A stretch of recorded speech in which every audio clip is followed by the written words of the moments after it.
So hello everyone, this is Dr. Anurag Singh and I welcome you on board in this session in which we are seeing UPSC Prelims 2023 expected areas. तो students IAS toppers मंत्रा की तरफ से मैं आप सभी लोगों का स्वागत करता हूं इस सेशन में। और इस सेशन में हम शॉर्ट सेशन में देखेंगे indices published by prime ministers economic advisory council. तो आइए पहले इस क्वेश्चन इस टॉपिक से क्या क्या क्वेश्चन आ सकते हैं देख लिए जाए। पहले इस बॉडी के बारे में, so statement based questions can be asked about this body, that is the economic advisory council to the prime minister. And secondly जो reports publish करने में ये help करता है वो reports के names भी आ सकते हैं. So it helps, yeah, it is the facilitating authority in publishing of some reports.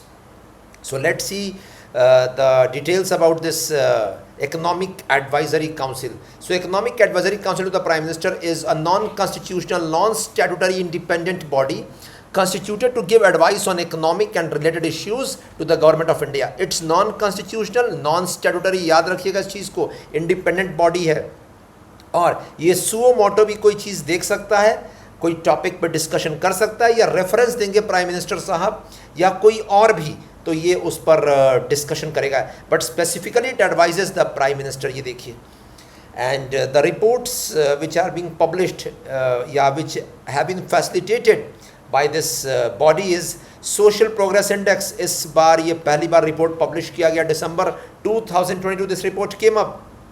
Next status of foundational literacy and numeracy, ये पूरा रिपोर्ट आया students this economic advisory council का। Third competitiveness road map for India and fourth index on quality of life for elderly. ये चार reports के publishing में ये facilitation economic advisory council to the prime minister कर रहा है। इसमें नीति आयोग का कोई रोल नहीं है, तो इसे याद कर लीजिए।